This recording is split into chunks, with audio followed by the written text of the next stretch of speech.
আসসালামু আলাইকুম এভরিওয়ান, আপনারা সকলে কেমন আছেন? আশা করি সবাই অনেক ভালো আছেন। আলহামদুলিল্লাহ আমিও অনেক ভালো আছি। আজকে আমি নতুন আমার একটা রেসিপিতে আপনাদের সবাইকে স্বাগতম। আপনারা পুরো ভিডিওটা লাইক দিয়ে কন্টিনিউ করবেন, টেনে টেনে দেখবেন না, পুরো ভিডিওটা একদম ফুল ওয়াচ করবেন।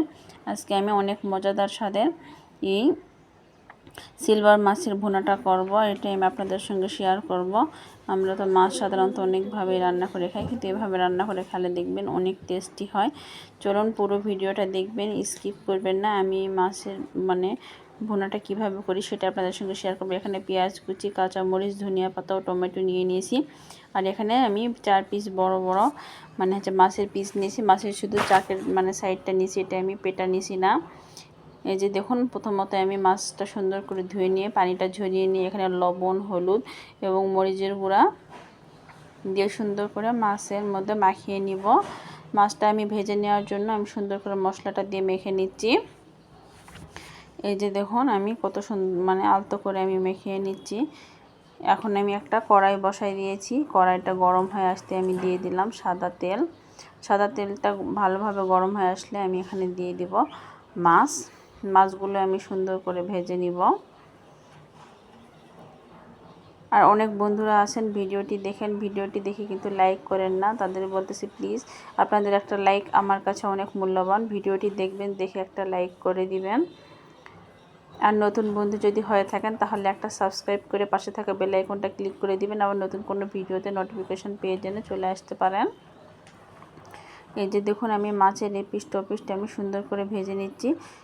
মাছের পিসগুলি একটু বড় বড় হওয়াতে আমার এই যে মাছটা একটু ভেঙে ভেঙে যাচ্ছে উঠাই দিতে। মাছগুলো আমি সুন্দর করে ভেজে নিলাম। ভেজে এখন একটা একটা করে সব মাছ আমি উঠাই নিচ্ছি। উঠাই নিয়ে একই কড়াইতে আমি দিয়ে দিব পেঁয়াজ কুচি। পেঁয়াজটা এখন সুন্দর করে আমি ভেজে নিব। একদম ঝটপট মজাদার স্বাদে এই মাছ ভুনাটা হয়ে যায়।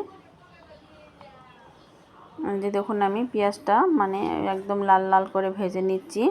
পেঁয়াজটা যখন দেখবেন একটু লাল লাল করে ভাজা হয়ে যাবে, এ পর্যায়ে আমি এখানে দিয়ে দিব টমেটো কুচি।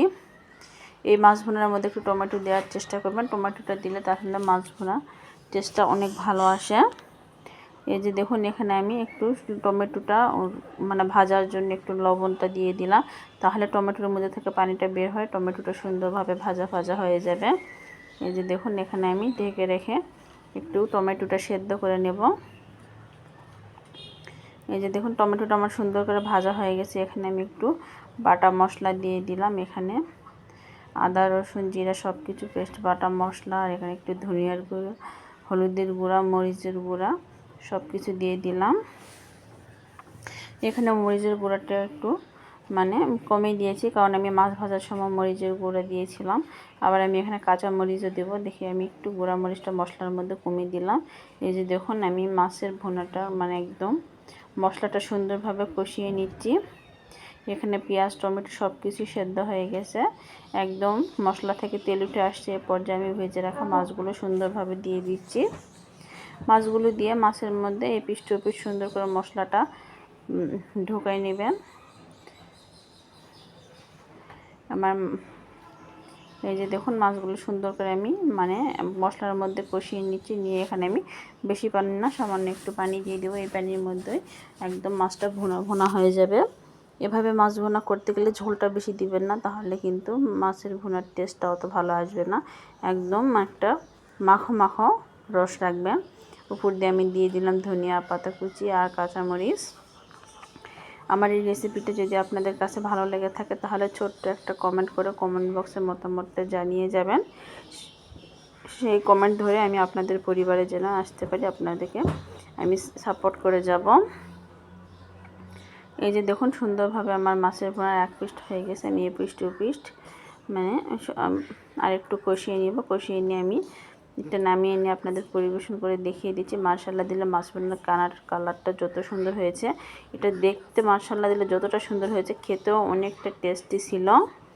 আপনারা এভাবে একবার হলো ট্রাই করে দেখবেন। আর এই মাছ ভুনাটা একবার যে খাবে সে আপনার একদম প্রশংসা করবে।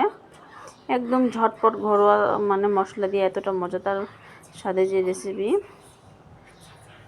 আর আমার এই ভিডিওটা আপনাদের কাছে কেমন লাগলো সেটা প্লিজ কমেন্ট বক্সে জানিয়ে যাবেন। আর একটা লাইক নিয়ে দিয়ে থাকলে একটা লাইক দিবেন, দিয়ে আমার চ্যানেলটা সাবস্ক্রাইব করে পাশেই থাকবেন। আবার নতুন কোনো ভিডিওতে নোটিফিকেশান পেয়ে যেন চলে আসতে পারেন।